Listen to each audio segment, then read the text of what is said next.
नमस्कार बंधुरा इतिहासेर इतिकथार नतून पर्वे आपनादेर सकलके स्वागत। आमादेर बांगाली मायेरा जे प्रत्येक दिन रान्ना करेन सेक्षेत्रे चैत्र मासे एकटी नतून वैशिष्ट्य जोग हय। रान्नाते शाकसब्जिर परिमाण बेड़े जाय। सनातन हिंदू धर्मे सात्विक आहार भोजन करते बला हय।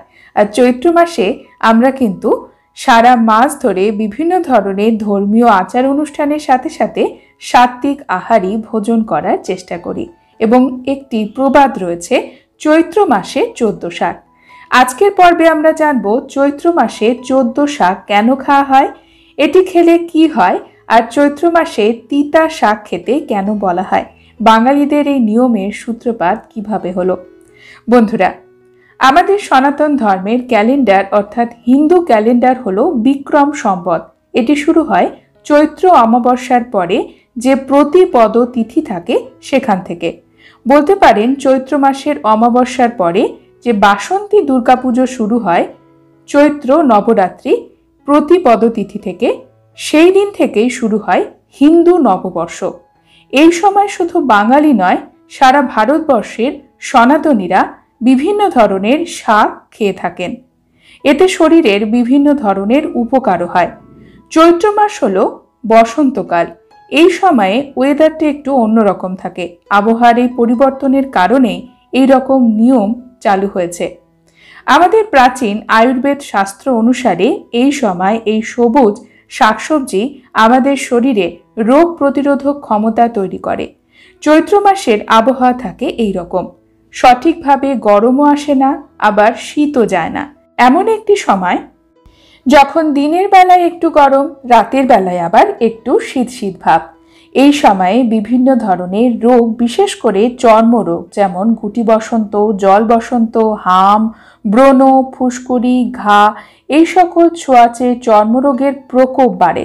তার সাথে সাথে বাড়ে জ্বরের সংক্রমণও। ঘরে ঘরে জ্বর দেখা যায়, জ্বরের সাথে থাকে সর্দি কাশি। তাই বলা হয় 14 শাক খেতে। এই 14টি শাকের রয়েছে বিশেষ গুণ, বিশেষ করে তিতা শাক। এই তিতা শাক আমাদের এই সকল রোগের জন্য, আমাদের যে স্বাদ নষ্ট হয়ে যায় মুখের স্বাদ, সেখান থেকে আমাদের মুখের স্বাদকে আবার ফিরিয়ে আনে। তার সাথে সাথে নতুন করে যেন সংক্রমণ না হয় সেই জন্য আমাদের শরীরে তৈরি করে ইমিউনিটি। আসুন বন্ধুরা জেনে নিই এই 14 শাকগুলি যেগুলি বাঙালি মায়েরা পরম্পরার সঙ্গে প্রত্যেক বছর আমাদের মা দিদিমারাও আমাদের খাইয়েছেন এবং আমরাও আমাদের পরবর্তী প্রজন্মের মধ্যে এটি কিভাবে প্রবাহিত করব।